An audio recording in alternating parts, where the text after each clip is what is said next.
कैसे जिंदगी, आओ उलमा से पूछ ले। आए जो मुश्किल पेश कोई, आओ उलमा से पूछ ले। अल्हम्दुलिल्लाहि रब्बिल आलमीन वस्सलातु वस्सलामु अला सय्यदिल मुरसलीन अम्मा बअद फ़अऊज़ु बिल्लाहि मिनश शैतानिर रजीम बिस्मिल्लाहिर रहमानिर रहीम। अस्सलातु वस्सलामु अलैका या रसूलल्लाह व अला आलिका व अस्हाबिका या हबीबल्लाह। अस्सलातु वस्सलामु अलैका या नबियल्लाह व अला आलिका व अस्हाबिका या नूरल्लाह। मीठे मीठे इस्लामी भाई और मदनी चैनल के नाज़रीन, सिलसिला दारुल इफ्ताह अहले सुन्नत में एक बार फिर हाजिर हैं।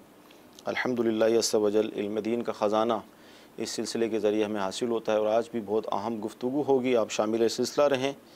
इब्तिदान दुरूद पाक की फ़जीलत कि हज़रत सैयदुना उबय बिन कआब रज़ियल्लाहु तआला अन्हु ने अर्ज़ की कि मैं अपना सारा वक्त दुरूद ख़ानी में सर्फ़ करूँगा।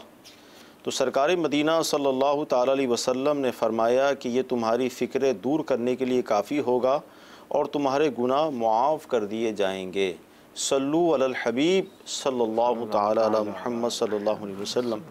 मदनी चैनल के नाज़रीन, आपके ऑडियो सवालात, वीडियो कॉल्स और SMS शामिल सिलसिला करते हैं और आज भी करेंगे। आइए आपकी कॉल्स लेते हैं हम।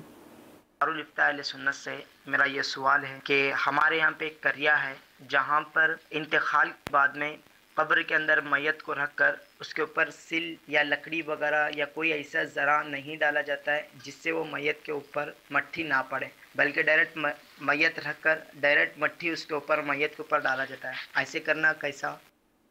जी हुज़ूर, क्या इरशाद फरमाएंगे? अल्हम्दुलिल्लाहि रब्बिल आलमीन वस्सलातु वस्सलामु अला सय्यिदिल मुरसलीन अम्मा बाद फ़अऊज़ु बिल्लाहि मिनश शैतानिर रजीम बिस्मिल्लाहिर रहमानिर रहीम। इस तरह दफन करने की तो शरअन इजाज़त नहीं है और ये ख़िलाफ़ सुन्नत तरीक़ा है कि मैयत को कब्र में लिटा कर जो है ऊपर तख्ता वगैरह स्लैब ना लगाई जाए, डायरेक्ट मिट्टी डाल दी जाए, तो गलत है। शरअन इसकी इजाज़त नहीं है। सुन्नत तरीक़ा यही है कि ऊपर जो है कोई तख्ता वगैरह, कोई स्लैब वगैरह रख दी जाए, मैयत के ऊपर जो है कोई मिट्टी वगैरह का ज़रा नहीं आना चाहिए। सही जी। अगली कॉल। अदनान रज़ा तारी मुल्तान शरीफ से अर्ज़ कर रहा हूँ। दारुल इफ्ताह अहले सुन्नत में सवाल अर्ज़ है कि अगर इमाम साहब जमात करवाते हुए दूसरी रकअत में अत्तहियात पर दाएं तरफ सलाम फेर दें और बाएं तरफ अभी सलाम फेरने लगें और पीछे से लुकमा मिले तो उससे वो खड़े हो जाएं, तो क्या सजदा साहब से नमाज हो जाएगी या लौटानी पड़ेगी? बराए मदीना जवाब इरशाद फरमा दीजिए। अस्सलामु अलैकुम व रहमतुल्लाहि व बरकातुहू। वालेकुम अस्सलाम व रहमतुल्लाहि व बरकातुहू। जी, इसमें यह है कि इमाम जैसे 4 रकात वाली नमाज थी और 2 रकात पर भूले से सलाम फेर लिया, तो ज़ाहिर है अब पीछे जिसने लुकमा दिया तो वहाँ तो लुकमे का महल था, ठीक, लुकमा देने की इजाज़त थी, वरना नमाज ही फासिद हो जाती, टूट जाती। तो जैसे ही दूसरी तरफ सलाम फेरने लगे तो पीछे से किसी ने लुकमा दिया तो वो खड़े हो गए और अपनी नमाज़ पूरी करके आखिर में उन्होंने सजदा सहू किया, तो इस सूरत में इनकी नमाज हो गई। इसी तरह इनफरादी तौर पर भी अगर कभी किसी के साथ ऐसा हो कि 4 रकात वाली नमाज़ पढ़ रहा है और भूले से 2 रकात पढ़ के उसने सलाम फेर दिया, अगरचे दोनों सलाम फेर दिए और फिर याद आया और कोई मुनाफी नमाज कोई फ़ेल नहीं पाया गया और फ़ौरन खड़ा हो गया, तो अपनी नमाज़ पूरी कर ले, आखिर में सजदा सहू कर ले, इस सूरत में नमाज हो जाएगी। ठीक जी। मज़ीद कॉल्स लेंगे। मेरा नाम जाहिद महमूद है और रावलपिंडी से बात कर रहा हूँ। मेरा सवाल ये है कि फजर के फर्ज नमाज के बाद सुन्नतें नहीं अदा की जा सकती, इसकी क्या मसलियत है? क्या हिकमत है इसकी? जी, फजर के फ़र्ज़ के बाद सुन्नत है। देखें, इसका मकाम जो है वो फ़र्ज़ों से पहले ही है और वैसे भी फ़जर का वक्त शुरू होने के बाद तुलुए आफ्ताब तक फ़जर की सुन्नतों के अलावा कोई नफिल नहीं पढ़ सकते और नफिल जो है वो आम है, इसमें सुन्नतें भी दाखिल होती हैं। तो इसी तरह अगर फजर से फ़र्ज़ों से पहले किसी की जो है सुन्नतें रह गई हैं तो फ़र्ज़ों के बाद नहीं पढ़ेगा, बल्कि अगर पढ़नी हो तो वो सूरज निकलने के 20 मिनट बाद पढ़ेगा। इसकी कोई क़ज़ा नहीं है। जैसे इमाम मोहम्मद ने फरमाएगा किसी ने पढ़नी है तो सूरज निकलने के बाद वो पढ़ ले तो मुस्तहब है। अच्छा, यहाँ एक सवाल जहन में आएगा, जैसे हमारे कज़ा का जो हम लफ्ज़ सुनते हैं तो ये इससे मुराद ये लिया जाता है कि जब नमाज का वक्त ख़त्म हो जाए तो अब नमाज़ पढ़ें तो वो कज़ा होती है। अब फ़जर के जब हम फ़र्ज़ पढ़ लेते हैं तो उसके बाद कुछ ना कुछ वक्त तो भी नमाज का होता है, जैसे बास ताख़िर से आते हैं तो अपनी फ़र्ज़ अदा कर रहे होते हैं। तो यहाँ जैसे हमने कहा कि फ़र्ज़ के बाद सुन्नतें नहीं पढ़ सकते कि कज़ा वाली सूरत बन जाएगी। नहीं, कज़ा वाली सूरत नहीं बनेगी, यानी इसकी कज़ा नहीं है। कज़ा नहीं। और दूसरी बात ये है कि नफिल पढ़ना फ़र्ज़ों के बाद, यानी जैसे फ़जर के वक्त में नफिल नहीं पढ़ सकते 2 रकात सुन्नत के अलावा, इसी तरह असर की नमाज के बाद जो है नफिल नहीं पढ़ सकते कि इन औकात में नफिल पढ़ने की मुमानत है। तो इसलिए फ़ुक़हा कराम ने फरमाया कि फ़र्ज़ों के बाद जो है अब वो नफिल सुन्नतें जो है वो नहीं पढ़ी जाएगी। अच्छा, यहाँ पर मदनी चैनल के नाज़रीन को आप क्या पैगाम देंगे कि बाज़ औक़ात हम ये सारी इस तरह की भी बातें और भी बातें जो अकल से सोच रहे होते हैं कि अभी तो वक्त भी है, नमाज़ पढ़ी भी जा सकती है, तो क्या हर बात को अकल से सोच कर हम उस पर कर लें या शरीयत के ज़ाहिर पाबंद हैं? बिल्कुल शरीयत के पाबंद हैं और ज़ाहिर है हर चीज़ की हिकमतें, ठीक, तो असल तो हिकमत अल्लाह तबारक तआला ही बेहतर जानता है। अब हर चीज़ के बारे में हम इल्लतों पे गौर करेंगे, ऐसा क्यों है? ज़रूरी नहीं है कि हर चीज़ की इल्लतें हमें मिल भी जाएँ। अगर फ़ुक़हा कराम जब इल्लतें बयान करते हैं साथ ये भी कहते हैं वल्लाहु आलम, ठीक, यानी अल्लाह ताला तो इसकी हिकमत को तो बेहतर जानता है और कुछ ना कुछ कोई ना कोई इल्लतें और हिकमतें जो है वो बयान कर दी जाती हैं। लेकिन अगर बेफ़ा हमें कोई हिकमतें इल्लतें अगर मालूम ना भी हों या समझ ना भी हों तो हम शरीयत के पाबंद हैं, उस पर ही अमल करना चाहिए। ठीक, तो मदनी चैनल के नाज़रीन, हम शरीयत के पाबंद हैं, शरीयत का जो हुक्म है हमें वही करना है, अपनी तरफ से मतलब उसमें कुछ आगे पीछे नहीं करना।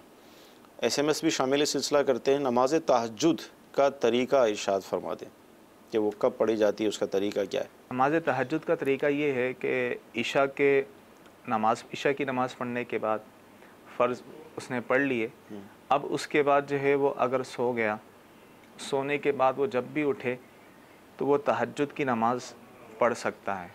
कम से कम जो है इसमें 2 रकातें हैं और ज़्यादा और आप अलैहिस्सलाम से 8 रकात तक पढ़ना भी साबित है।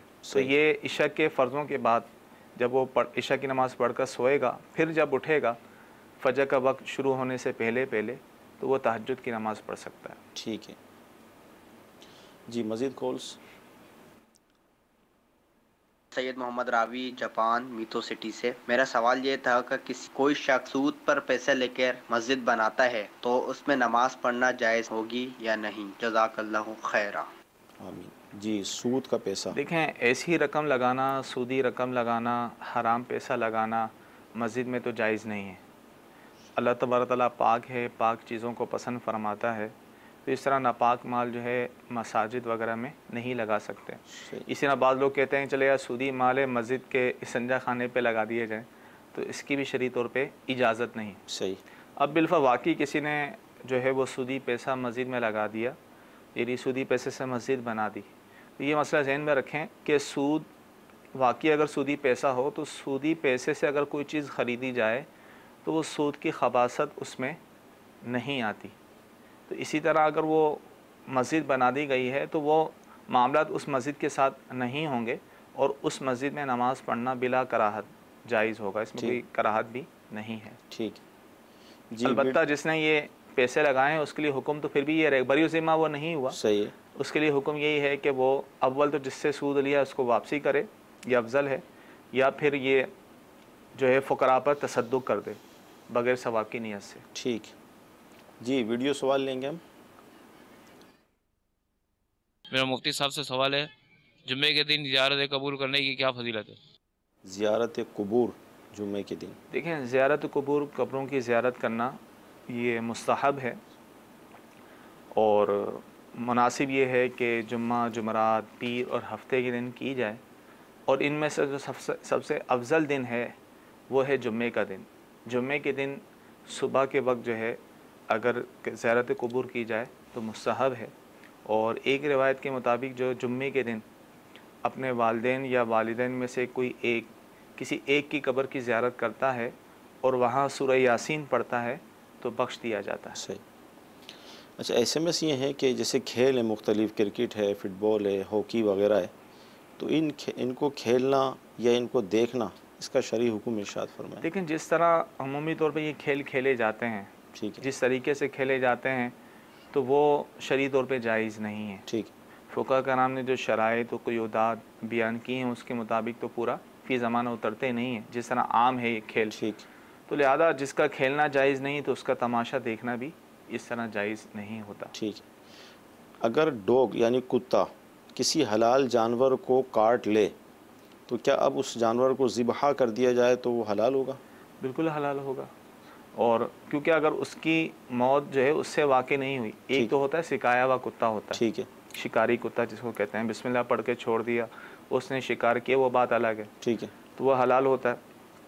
तो अगर ऐसा नहीं था, वैसी कुत्ते ने जो है वो किसी हलाल जानवर को काट लिया है और उसके मरने से पहले पहले उसको अगर ज़बाह कर लिया गया है, ठीक है, तो वो हलाल होगा। इस्लामी बहनें फ्रॉम ज़िया कोट, जो शरई सफ़र है जिससे नमाज हम कसर पढ़ते हैं उसका ज़रा इरशाद फरमा दें किस तरह होती है वो? देखें, अगर कोई अपने शहर से अपने इलाके से 92 किलोमीटर या इससे ज़ायद के इरादे से जब वो निकलेगा, जी, अपने शहर के हदूद से जैसे ही निकला हुआ मुसाफिर हो गया, दौरान सफ़र जो नमाज़ें आएंगी उनको कसर करके पढ़ेगा, यानी ज़ोहर, असर और इशा के जो 4 फ़र्ज़ हैं इनको 2 करके पढ़ेंगे, बाकी नमाज़ें पूरी पूरी हैं। वितर भी पढ़ेंगे? जी जी। कॉल्स लेंगे। मेरा सवाल ये है कि मैं और मेरी वाइफ हज पे गए। पहले दिन तो वाइफ ने शैतान को कंकरी मार दी थी, लेकिन दूसरे दिन मुझे वकील बनाया कि मैं मारा हूँ। तो क्या इस तरह उनका ये शैतान के लिए कंकी मारना काबिल कबूल है या उन्हें खुद मारना चाहिए था? बज़ाहिर शरई कोई मजबूरी नहीं थी, बस थकावट की वजह से उन्होंने मुझे वकील बनाया। जी, क्या फरमाते हैं? देखें, कंकरी मारना शैतान को जो हज के मौके पर मारी जाती है ये वाजिब है, ठीक है, और बिला उज़र अगर कोई छोड़ देगा या बिला उज़र शरी जो है वो किसी को अपना वकील बना देगा तो इस तरह जो है उस पर दम लाजिम होगा। ठीक है, यानी वाकई कोई ऐसा उज़र हो कि सवारी पर भी जो है वो नहीं कर सकता, तो ऐसा कोई उज़र हो तो अपना किसी को वकील बना सकते हैं। लेकिन जो सवाल में इन्होंने ख़ुद कहा कि ऐसा कोई उज़र नहीं था, वैसी थकावट थी, इस वजह जो है इन्होंने अपने शोहर को वकील बना दिया औरत ने, तो इस तरह उनकी जो है वो ज़िंदगी रमी रह गई है, तो ऐसी सूरत में उन पर दम लाजिम होगा। इन बकरे या बकरी जो है वो हुदूद हरम में ही उन्हें ज़बह करनी होगी। अब ये आ चुके हैं, अब दम जो है ये बाद में भी दिया जा सकता है, ज़ाहिर है दम तो देना ही है। अब ये आ चुके हैं तो अब इस सूरत में कोई जा रहा हो वहाँ पर हज पे या उम्रे पे जा रहा हो तो किसी को पैसे वगैरह दे दिए जाए ताकि वो उनकी तरफ से वहाँ पर जो है वो दम अदा कर दें। ठीक जी। मज़ीद कॉल्स लेंगे हम। जब नमाज में दूसरी या तीसरी रकात में पहुँचे, जो आखिरी वाली अत्तहियात है जिसमें मुक्तदी को खड़ा होना का, वो पूरी पढ़नी पड़ेगी या सिर्फ दुरूद शरीफ उसमें नहीं पढ़ना पड़ेगा और दुआ भी नहीं पढ़नी पड़ेगी? जी, क्या फरमाएंगे अत्तहियात के हवाले से? कोई इस तरह शख्स जमात में शामिल हुआ जिसकी 1 या 2 रकातें, कुछ रकातें रह गई हों, जिसको मसबूक कहते हैं, जब इमाम अत्तहियात में बैठेंगे आखिरी कादा आखिरा में, तो ये चूँकि इसने तो खड़ा होना अपनी बकिया रकातें पढ़नी है, सही, तो सिर्फ ये अत्तहियात अब्दुहु व रसूलु तक पढ़ेगा, ठीक है, आगे दुरूद शरीफ और दुआ नहीं पढ़ेगा। तो लिहाजा बेहतर ये, ज़ाहिर है अब्दुहु व रसूलु तक तो पहले ख़त्म हो जाती है, तो या तो वो तशहुद का तकरार करता रहे, सही, शहादतैन का, यानी अशहदु अल्ला इलाहा इल्लल्लाह व अशहदु अन्ना मुहम्मदन अब्दुहु व रसूलुहु, ये बार बार पढ़ता रहे जब तक इमाम साहब सलाम नहीं फेर देते। आगे दुरूद शरीफ और दुआ नहीं पढ़ेंगे। लेकिन बिलफ़र्ज़ अब किसी ने दुरूद शरीफ, मसबूक ने दुरूद शरीफ दुआ भी पढ़ ली तो इस सूरत में उसकी नमाज में कोई ख़राबी नहीं होगी, उससे सजदा सहू की भी हाजत नहीं होगी। अच्छा, इसमें भूले से और तो इस सूरत में सजदा सहू की हाजत नहीं है। और कच्चे हुक्म यही है, सही, कि वो खामोश हो जाए या शहादत की तकरार करता रहे। लेकिन अगर किसी ने आगे पढ़ भी लिया तो इस सूरत में उसे सजदा सहू की हाजत नहीं, नमाज हो जाएगी। ठीक है। SMS से शामिल करते हैं। बिनते नवाज़ हैं झंग से, ये पूछ रही हैं कि जब फजर में सूरज तुलू हो जाता है, जो मकरू वक्त जिसको हम कहते हैं, तो क्या इसमें हम कुरान की तिलावत कर सकते हैं? देखें, मकरू वक्त में कुरान पाक की तिलावत करना जायज़ है, अलबत्ता बेहतर ये है कि तिलावत ना की जाए, कि खिलाफ़ औला इसको कहा जाए कि बेहतर है कि ना करे। लेकिन अगर किसी को वक्त बाद वक़्त नहीं मिलता, वक्त जो है वो उस वक्त में करना चाह रहा होता है, तो गुनाहगार नहीं होगा। ठीक है। इसे असर की नमाज में जो आखिर के 20 मिनट होते हैं, हाँ, गुरूब होने के 20 मिनट जब बाकी होते हैं, मकरू वक्त शुरू हो जाता है, तो उसमें बेहतर ये है कि तिलावत ना की जाए और बाकिया ज़िक्र अस्कार किया जाए। अच्छा, बच्चे की जब पैदाइश होती है तो बाज़ औक़ात लोग मिठाई भी तकसीम करते हैं। SMS ये आया कि इमाम साहब को पैसे देना कैसा? बच्चे की पैदाइश पर? जायज़ है। खुशी के मौके पर जो है वो अगर किसी मुअज़्ज़ज़ शख्स को जो है पैसे दिए जाते हैं तो इसमें कोई हर्ज नहीं, और अच्छी अच्छी नियतों से दिए जाएंगे तो सवाब के हकदार ठहरेंगे। ठीक जी, मज़ीद कॉल्स। मोहम्मद फैज़ान हुसैन कराची दर्ज कर रहा हूँ। मेरा ये सवाल है कि आजकल जो फैक्ट्री में ठेका चलता है, जिसकी बदौलत कोई ठेकेदार फैक्ट्री से ठेका लेता है और मजदूर को कोई भी चीज़ होगी, जैसे कोई पीस है, पैंट है या शर्ट है, तो उसके जो धागे होते हैं वो काटने होते हैं, फैक्ट्री वाले उसको ज़्यादा पैसे देते हैं और वो मजदूर को 2 रुपये या 4 रुपये देता है, तो ये क्या हलाल हो गया या हराम हो गया? इसका क्या हुक्म होगा? मतलब फैक्ट्री वाला उसको देता है 10 रुपये, एक मिसाल दे रहा है, तो मजदूर को 2 रुपये देता है, 8 रुपये खुद लेता है, या मजदूर को 4 रुपये दे रहा है, 6 रुपये खुद ले रहा है और मजदूर को बता भी नहीं रहा, तो उसका क्या हुक्म होगा? क्या फरमाते हैं ठेकेदारी? उम्मन इस तरह होता है कि फैक्ट्री से कोई ठेका वगैरह ले लेता है, फिर वो ठेका लेके आगे मज़दूरों से काम करवाता है, तो फिर मज़दूरों से उसकी जो है वो सेटिंग होती है, उससे बातचीत होती है कि ठीक है तुम्हें मैं पर पीस पर इतनी मजदूरी दूंगा।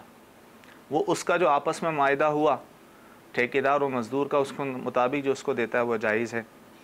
अगरचे उसको ठेके के तौर पर जो उसको मिल रहा है वो ज़्यादा पैसे मिल रहे हैं और आगे वो कम दे रहा है, लेकिन बाहिमी मुआहदे के साथ, रज़ामंदी के साथ दे रहा है, तो शरन इसमें कोई हरज नहीं, जबकि इसमें कोई झूठ और धोखे वाली सूरत ना हो। इन ठेकेदार आगे उससे कह रहा है कि भाई मुझे मज़दूरों को इतने पैसे देने होते हैं, 10 रुपये फ़ी मज़दूर पर पीस के देने होते हैं वगैरह वगैरह, या मैं मज़दूरों को इतना दूंगा, हालांकि वो उसने देना 4-5 रुपये ही होते हैं, तो ये झूठ का सहारा लेगा तो गुनाहगार होगा। वरना मुतलकन उसने ठेका लिया है, ठीक है, और आगे जाके मज़दूर से जो उसने सेटिंग की है, जो मायदा किया है, उसके मुताबिक उसको दे रहा, तो इसमें कोई हरज नहीं है, जायज़ है। ठीक जी, अगली कॉल।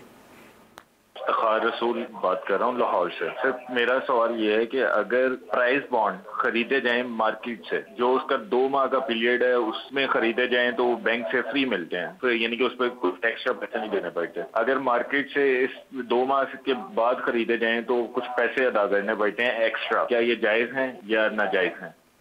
जी, प्राइस बॉन्ड की खरीदो फरोख्त जायज़ है और इससे निकलने वाला इनाम भी हलाल है। अगर बैंक से जो है वो प्राइस बॉन्ड लिए जाते हैं तो वो उसी कीमत के बराबर मिलते हैं, लेकिन अगर वो बाज़ार से लेते हैं तो ज़्यादा कीमत पे मिलते हैं, तो प्राइस बॉन्ड की ज़्यादा कीमत पर ख़रीदो फ़रोख्त भी जायज़ है। ठीक। हाँ, अलबत्ता जहाँ इसकी कानूनी तौर पर ममानत हो तो वहाँ इसकी इजाज़त नहीं होगी, वरना फ़ी नफसी ये ख़रीदो फ़रोख्त है, ज़ायद कीमत पर भी इसका बेचना जायज़ है। ठीक है। सब बच्चा जो पैदा होता है तो छठे दिन के बाद छठी मनाई जाती है, भाई 6 दिन हो गए, तो कॉन्सेप्ट ये है कि इसका नसीब लिखा जाता है, ये SMS में लिख रहे हैं, तो क्या ऐसी कोई है सूरत? देखें, ऐसा तो नहीं है, वो हिंदुस्तान में बड़ा मशहूर है, छठी मनाई जाती है। अलबत्ता जो है हुक्म शरई तौर पर वो ये है कि बच्चे की पैदाइश के 7वें दिन जो है सही वो बच्चे का अकीका किया जाए, उस दिन उसका नाम रखा जाए, जो एक सुन्नत और मुस्तहब तरीका है। ठीक। बाकी जो आवाम में राइज है इसकी मतलब कहीं मिलता नहीं है किताबों में कि उसका नसीब लिखा जाता है, या ये आम लोगों की ही बातें हैं। वैसे तो मेरे ख्याल में हदीस में भी ये है ना कि जब बच्चा माँ के पेट में ही होता है और जब उसकी पैदाइश करीब होती है तो उसका शहीद होना, शकी होना, वो पेट में ही लिख दिया जाता है, सब कुछ पहले से ही हो जाता है, पहले ही लिख दिया जाता है। ठीक जी। अगली। मैं अकबर अतारी हिंदी यूपी से बोल रहा हूँ। मेरा दारुल इफ्ता अहले सुन्नत में मुफ्ती साहब से ये सवाल है कि व्हाट्सएप पर ये कुरानी आयत और फेसबुक पर कुरानी आयत जो आती है, इन्हें डाउनलोडिंग हम कर भी लेते हैं, तो बाद में अगर इनको जानबूझकर ये वैसे ही डिलीट कर देने से क्या ईमान से खारिज हो जाएंगे? इस बारे में रहनुमाई फरमा दीजिए। जी, डिलीट करते हैं। इस बारे में बाकायदा मैसेज भी चलते हैं कि क़यामत की निशानियां हैं कि कुरान मिटाया जाएगा, और मिसालें ये देते हैं, तो शरई तौर पे इसमें कोई हरज नहीं है। अमूमन इसकी हाजत ज़रूरत भी होती है, सही है, कि बाज़ वक़्त मेमोरी फुल हो जाती है, या वैसी अगर किसी ने डिलीट भी कर दिया और इसकी वैसी मुसलमान की ऐसी तो माज़ल्ला तौहीन की नीयत तो होती ही नहीं है, वैसी डिलीट कर देते हैं, तो इसमें ईमान पे कोई फ़र्क नहीं पड़ेगा, उसका डिलीट करना इस तरह जायज़ है। ठीक है जी। मज़ीद कॉल्स। कज़ा नमाजों में जो पिछले साल की आपकी जो कज़ाएं रह गई हैं, तो वो उसको हर नमाज की सुन्नत को छोड़ के वहाँ पे फ़र्ज अदा कर लिए जाए कज़ा में, तो आया कि वो ठीक है? हर नमाज की सुन्नत फरमाया आपने? जी, देखें, क़ज़ा नमाज़ें में सुन्नत मुअक्कदा को ना छोड़ा जाए, सही, जो सुन्नत मुअक्कदा हैं उनको पढ़ा जाए, सही। बाकी जो सुन्नत गैर मुअक्कदा हैं, जो नफिल हैं, उनकी जगह जो है वो क़ज़ा नमाज़ें पढ़ी जाए तो ये बेहतर है, ताकि जल्द से जल्द जो है वो बरी ज़िम्मा हो जाए। ठीक है। अच्छा, SMS ये है कि वज़ू के बाद अगर टीवी देख लिया तो क्या इससे वज़ू पे कोई असर पड़ेगा? देखिए, टीवी देखने से वज़ू पर कोई असर नहीं पड़ेगा। अलबत्ता टीवी पर प्रोग्राम कोई ऐसा देख लिया जिसका देखना जायज़ नहीं था, बदनिगाही वगैरह हुई, तो मुस्ताहब ये है कि वज़ू कर लिया जाए, लेकिन इससे वज़ू टूटता नहीं। ठीक है जी। मज़ीद कॉल्स? दौर मेरा ये सवाल है, क़रात के अलावा इमाम के पीछे हम सारी तकबीरें पढ़ेंगे? जी, क़रात के अलावा हम सारी तकबीरें पढ़ेंगे। देखें, सिर्फ इमाम के पीछे क़रात नहीं की जाती, अलहम्द शरीफ और सूरत नहीं पढ़ी जाती, बाकी सब कुछ ही पढ़ना होता है। तकबीरात भी कहनी होती हैं, अल्लाहु अकबर भी कहना होता है, और इसी तरह तस्बीहात, रुकू सुजूद की तस्बीहात, अत्तहियात वगैरह ये सब पढ़ना होता है। सिर्फ इमाम के पीछे जो है वो क़रात नहीं की जाती। ठीक है। अच्छा, SMS ये आया जो अभी हमने हज का तज़किरा किया और दम का भी, तो SMS ये है कि हुदूद हरम में दम से क्या मुराद है? हुदूद हरम यानी एक बाकायदा हुदूद बंदी की गई है हरम शरीफ की। जी जी। बाद ये समझते हैं शायद हरम, हुदूद हरम से मस्जिद हराम शरीफ, ऐसा नहीं, बल्कि मस्जिद हराम शरीफ से भी बाहर दूर दूर तक तकरीबन 127 किलोमीटर बनता है राउंड में। जी, तो बाकायदा इसके बोर्ड भी लगे हुए हैं हुदूद हरम के, उसके अंदर अंदर जानवर को ज़िबा करना होता है। जैसे मिना शरीफ भी जो है हुदूद हरम में ही है, जहाँ कुर्बानियाँ होती हैं। सही। तो उसके अंदर अंदर जानवर को ज़बा करना होगा, यानी जो कफ़ारे के तौर पर, ये जो उनसे गलती हुई है तो इसके तौर पर जो है वो जानवर बकरे या बकरी ज़बा करेंगे हुदूद हरम के अंदर। ठीक है, इसको दम कहते हैं। ठीक है। अच्छा, दूसरा SMS भी हज से मुताल्लिक ही है कि अब जैसे मरकज़ुल औलिया लाहौर से किसी की परवाज़ है, अब वो जद्दा शरीफ फिर हरम में जाएंगे, यहाँ इनका 28 दिन क़याम होगा, तो अब मुसाफिर होने की सूरत क्या बनेगी? देखें, इसमें तफसील ये है, अब वहाँ मक्के शरीफ पहुँच गए, ठीक है, हज शुरू होने से पहले पहले, यानी 8 ज़िलहिज्जा से पहले पहले, सही, वो पूरे दिन 15 दिन उनके मक्के में हो जाते हैं। ठीक है, तो वो मुकीम हो गए। ठीक है। अब वो मक्के भी पूरी नमाज़ पढ़ेंगे, मिना और अरफात वगैरह में भी पूरी नमाज़ पढ़ेंगे। अगर मक्के में पहुँचे थे तो अभी पूरे 15 दिन नहीं हुए थे कि इनको मिना की तरफ जाना पड़ेगा। ठीक है। जैसे आखिरी दिनों में पहुँचे तो अब इस सूरत में ये मुसाफिर हैं, क्योंकि किसी एक जगह 15 दिन का क़याम नहीं है। सही। तो मक्के में और मिना और अरफात में वो अपनी कसर नमाज़ पढ़ेंगे, ठीक है, मुसाफिर वाली। फिर जब 12 ज़िलहिज्जा को वापसी जब मक्के आएंगे, अब मक्के में आने के बाद अब इनके कितने दिन मक्के में हैं?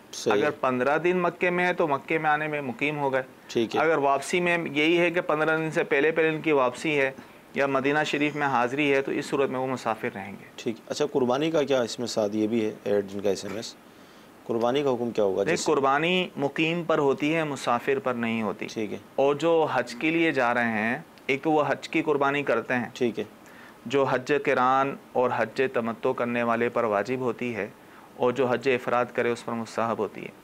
एक तो बकरा ईद की जो कुर्बानी होती है, ठीक है, ये मुकीम और जो गनी साहिब हैसियत है उस पर वाजिब है। इसमें भी यही तफसील होगी। अब अगर वो मुकीम है हज के दिनों में, सही है, मुकीम है और गनी भी है, तो उसको कुर्बानी करनी होगी हज ये वाली बकरा ईद वाली। अब चाहे वहीं करें कि यहाँ अपने मुल्क में किसी को अपना वकील बना दे, सही। लेकिन अगर वो मुसाफिर है तो उस पर जो है कुर्बानी जो है वो वाजिब नहीं होगी। अब इसमें तफसील यही देखें कि अब वो मक्के शरीफ जा रहा है, सही है, आया हज शुरू होने से पहले पहले पूरे 15 दिन मक्के में हो रहे हैं या नहीं हो रहे? सही। अगर पूरे 15 दिन मक्के में हो रहे हैं फिर तो वो हो गया मुकीम। ठीक है। तो ज़ाहिर मुकीम पर भी कुर्बानी वाजिब है। और अगर पूरे 15 दिन मक्के में नहीं हो रहे, हज के लिए रवानगी है, तो 12 उमन क्या होता है, 12 ज़िलहिज्जा को गुरूब आफ्ताब से पहले पहले मक्के आ जाते हैं। सही। अब गुरूब आफ्ताब से पहले पहले मक्के में आ गए, आने के बाद अगर मक्के में पूरे 15 दिन का क़याम है तो फिर मुकीम ही है, कुर्बानी करनी होगी। अगर 15 दिन का क़याम नहीं है, उससे पहले वापसी है या मदीना शरीफ हाज़िरी है, तो फिर मुसाफिर होने की वजह से कुर्बानी नहीं होगी। ठीक है। मदीद शरीफ के नाज़रीन, हज के हवाले से फिर अर्ज़ करूँगा कि बहुत अहम सफ़र होता है, इसकी मालूमात होना बहुत ज़रूरी है, इसके अहकाम सीखना बहुत ज़रूरी है, वरना वही दम वाली सूरतें, सदक़े वाली सूरतें लाजिम हो जाती हैं। अच्छा, SMS ये है कि ज़कात के हवाले से कुछ इरशाद फरमा दें कि ज़कात किस तरह मतलब वाजिब हो जाती है, क्योंकि मुझ पर कर्ज़ है और मैं कर्ज़ भी अदा कर रहा हूँ, तो इस सूरत में क्या मुझ पर ज़कात होगी? देखें, अब ये देखें कि इनके पास क्या क्या चीज़ें हैं। ठीक है। इनके पास कितनी नकदी, कितना सोना चांदी वगैरह है। ठीक है। ये सब जमा कर लें। ठीक है। अब ये जमा करने के बाद जो भी माली तिजारत वगैरह, जो भी माली ज़कात है, जमा कर लिया। अब जो है वो इन पर कर्ज़ भी है, इन पर सही है जो है वो कर्ज़ भी है, तो जितना कर्ज़ है वो कुल रकम से माइनस कर लें। सही। माइनस करने के बाद, मिन्हा करने के बाद, अब देखें मेरे पास कितनी रकम बचती है। सही। अगर तो वो निसाब के बराबर या उससे ज़ायद है तो ज़कात होगी। अगर कर्ज़ माइनस करने के बाद जो है रकम नहीं बचती या बचती तो निसाब से कम है, तो इस सूरत में जो है वो ज़कात नहीं होगी। ठीक है। अच्छा, इसी तरह इरशाद फरमाएँ कि जो हम नमाज़ पढ़ते हैं, तो नमाज़ पढ़ने के बाद क्या इसको इसाले सवाब कर सकते हैं अपने बाप को, वालिदा को, मरहूमीन को? देखें, बिल्कुल इसाले सवाब कर सकते हैं।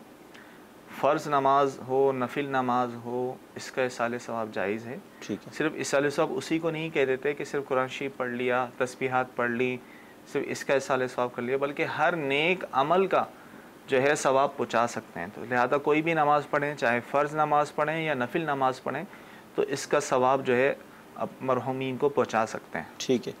अच्छा, इसी तरह ये इरशाद फरमाएँ कि शौहर का अपने ज़ोजा के माल, उसके पास जो पैसा है, क्या उसमें कोई हक़ होता है कि वो उससे ले, या औरत पर लाजिम हो कि वो अपने शौहर को माल दे? इस तरह का कोई हक़ होता है? ऐसा नहीं है। औरत चाहे कितनी ही मालदार हो, फिर भी उसका नफ़का जो है वो शौहर पर लाजिम होगा। सही। वो ये नहीं कह सकता तुम्हारे पास तो पैसे हैं, मैं तुम्हें पैसे क्यों दूँ, नानो नफ़के के लिए, खाने पीने के लिए, ज़रूरतन जो है पहनने के कपड़े होते हैं जो उस पर वाजिब हैं देना, वो कह रही तुम्हारे पास तो पैसे हैं, तुम खुद ही से दो। तो शोहर पर नानो नफ़का वाजिब है, तो इसके लिए ये कहीं नहीं आया कि शोहर बीवी के पास पैसे हों, पैसे ना हो तो वाजिब होगा वरना होगा, ऐसा नहीं है। और जो उसके बाद पैसे हैं उसमें शोहर का शरन कोई हक़ नहीं है, बल्कि शोहर के पैसों पर औरत का हक़ होता है कि अगर बिलफ़र्ज़ वो नानो नफ़का नहीं देता ज़रूरत के मुताबिक तो वो उसके पैसों में से ले सकती है। ठीक है जी, मज़ीद कोर्स लेंगे। मेरा सवाल ये है कि 4 रकात वाली नमाज में या 3 रकात वाली नमाज में या मसबूक कायदा अखीरा के अंदर अगर अत्तहियात तशहुद मुकम्मल करने के बाद आगे पढ़ लेता है, दुरूद पाक पढ़ लेता है, रब्बे जालनी तक पढ़ता है, मुकम्मल करता है दुआ, तो इसमें क्या उसको सजदा साहब करना होगा या उसकी नमाज में कोई हर्ज नहीं?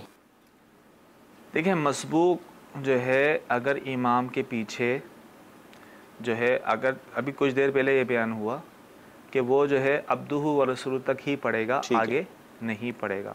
अगर बिल्कुल उसने आगे पढ़ भी लिया, दुरूद शरीफ पढ़ लिया, बल्कि पूरी दुआ भी पढ़ ली, तो ऐसी सूरत में उसे अपनी नमाज पर सजदा साहब नहीं करना होगा, अपनी नमाज में उसकी नमाज हो जाएगी। असल में कन्फ्यूजन ये हो रही है कि उसकी अपनी नमाज तो कंप्लीट नहीं हुई, और ये जो हम पढ़ते हैं अत्तहियात के बाद दुरूद शरीफ और दुआ, ये तो कंप्लीट नमाज पे पढ़ा जाता है ना, तो यहाँ तो इसकी रकतें बाकी हैं, तो ये क्यों पढ़ेगा? शायद क्यों पढ़ेगा, ये क्यों पढ़ रहा है? जैसे एक तो जानबूझ के पढ़ रहा है या भूले से पढ़ रहा है। देखें, हुक्म तो ये है ना, कोई शख्स जिसकी आखिरी कादा ना हो, सही, पहला कादा हो, हुक्म ये अब्दू व रसूलु तक जो है पढ़ कर उठ जाए। सही। अब यहाँ वो उठ भी नहीं सकता, सही, तो अब उसको खामोशी रहना होगा। सही। अब ये भी एक मसला है कि कोई तन्हा नमाज पढ़े, सही, और पहली तहियात में उसने अब्दू व रसूल तक पढ़ लिया, अब फ़ौरन खड़ा होना वाजिब है। सही। अल्लाहुम्मा सल्ली अला मोहम्मद तक पढ़ लिया, या इतनी देर तक खामोश रहा, तो ऐसी सूरत में सजदा साहब वाजिब होगा। लेकिन यहाँ मसला ही इमाम के पीछे है। सही। इमाम के पीछे अगर इससे कोई इस तरह गलती हो जाए, यानी कुछ साफ हो जाए, तो इस सूरत में उस पर माफ़ है। सही। अगरचे उसने नहीं पढ़ना, लेकिन अगर बिल्कुल उसने पढ़ भी लिया तो इमाम के पीछे होने की वजह से तो उस पर सजदा साहब वाजिब नहीं होगा। ठीक है जी, वीडियो सवाल दीजिए। मेरा मुफ्ती साहब से ये सवाल है कि सोयम और तीजा में जो खाना खिलाया जाता है वो कौन कौन खा सकता है? सोयम तीजा का खाना, देखें, सोयम तीजे वगैरह का खाना जिसमें मय्यत के इसाले सवाब के लिए खाना बनाया जाता है, सही, तो मय्यत के साले सवाब के लिए जो है खाना बनाना वो तकसीम करना तो जायज़ है, लेकिन हमारे यहाँ सूरतें अब जो राइज हो चुकी हैं, बहुत आम हो चुकी हैं। अव्वल तो एक रिवाज बन चुका है कि मय्यत को दफनाने के बाद जो है वो खाने का अहतमाम होता है, ज़रूरी समझा जाता है। कड़वी रोटी और मुख्तलिफ़ नाम से ये होता है। इसी तरह सोइम तक सिलसिला रहता है। तो देखें, इस साले सवाब के हद तक तो दुरुस्त है, मय्यत के साले सवाब की नीयत है, लेकिन जो अय्याम मय्यत हैं, 3 दिन ये अय्याम मय्यत कहलाते हैं।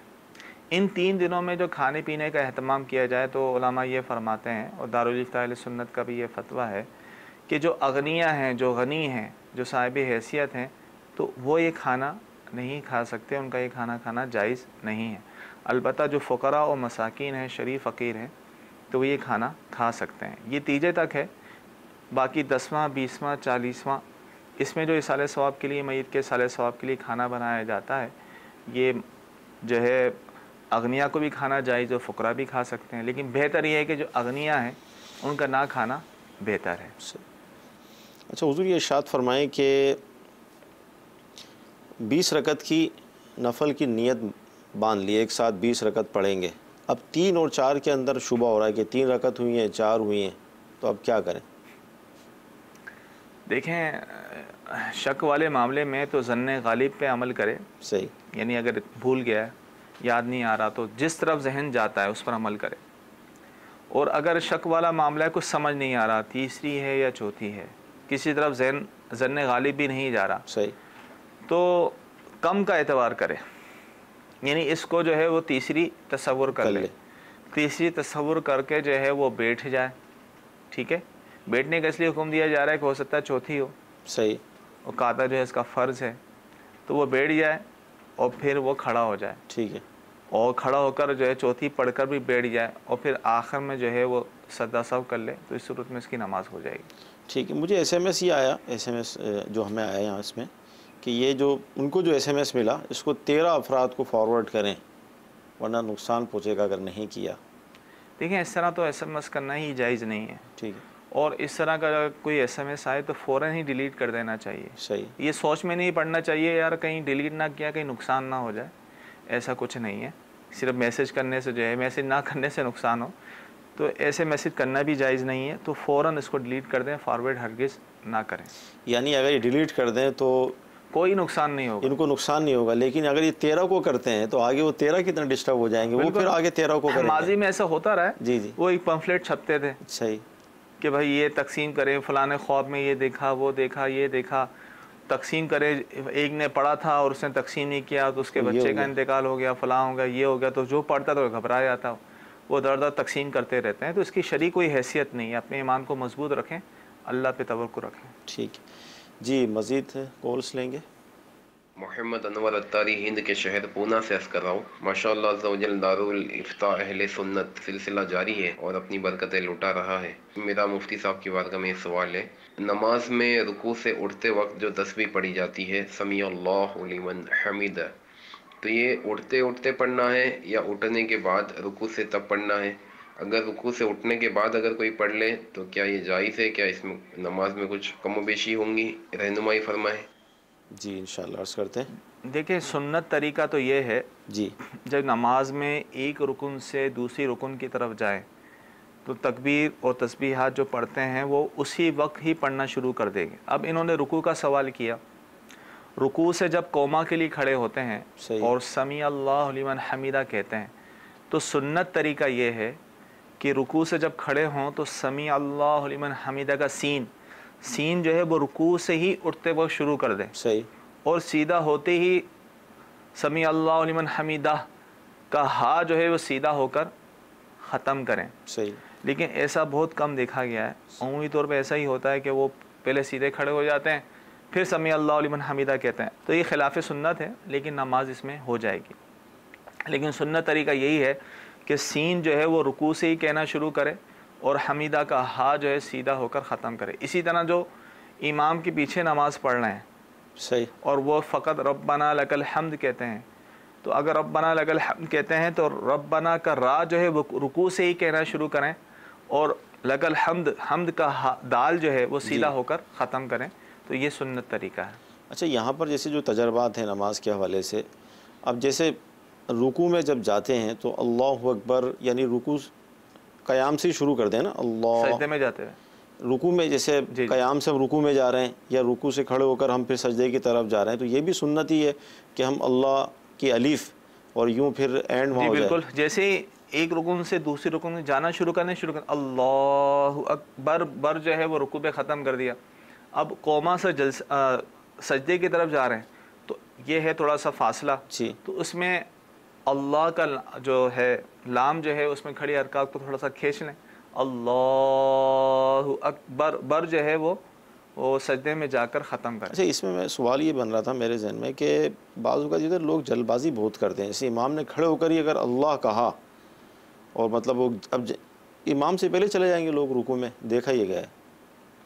नहीं, अमूमी तौर पे ऐसा नहीं होता। रुकू में जाने में तो इतना मसला नहीं होता, मसला ज़्यादा होता है सजदे में जाने में। तो इमाम की अगर स्पीड जो है वो बहुत तो पीछे चलना चाहिए ना इमाम के, लेकिन हम आगे चले जाते हैं। तो हर कोई असल में अपनी इमाम की कैफियत को जानता है। जहाँ अमूमी तौर पे नमाज़ें पढ़ते हैं ना जी, बाद औक़ात कुछ इमाम ऐसे होते हैं जो उम्र के तकाज़े के तहत जो आराम से स्लो जाते हैं, तो वहाँ फिर हमें एहतियात करनी है कि इमाम के पीछे जो है पहले नहीं जाना। जानबूझ के चले जाएंगे तो ज़ाहिर है जायज़ नहीं है, ये उसकी वईद भी है जो इमाम से पहले पहल करता है। तो इमाम जो है अमूमी तौर पे जब ऐसा प्रॉब्लम नहीं हो तो वो फ़ौरन जो है वो जा सकता है अल्लाह अकबर कहते हुए। लेकिन मुक्तदियों पर ख्याल करना चाहिए कि हमने इमाम से पहले जो है वो मुकद्दम नहीं होना, बल्कि इमाम के बाद ही रुकू सुजूद में जाना है। अच्छा, आखिरी SMS लेंगे, सिलसिले का वक्त ख़त्म हो रहा है। ये मैयत का जो खाना जैसा भी आपने जो इरशाद फरमाया, अब इसमें यह है कि रिश्तेदारों की तरफ से आता है ना खाना, तो क्या आप भी नहीं खा सकते? देखिए, दोनों सूरतों में ये है कि जो अय्याम मैयत हैं जी 3 दिन का खाना, चाहे वो अहले मैयत करें या दीगर रिश्तेदार करें और इसी तरह सबको खिलाएं, तो सिर्फ फ़ुकरा व मसाकीन ही खा सकते हैं। अगनिया जो गनी हैं वो नहीं खा सकते। हाँ, जो दूर दराज से दीगर शहरों से मेहमान आए हुए होते हैं तो वो खा सकते हैं।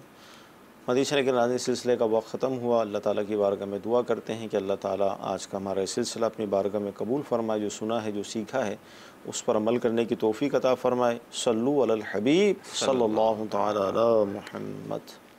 गुज़ारे कैसे ज़िंदगी, आओ उलमा से पूछ ले। आए जो मुश्किल पेश कोई, आओ उलमा से पूछ ले।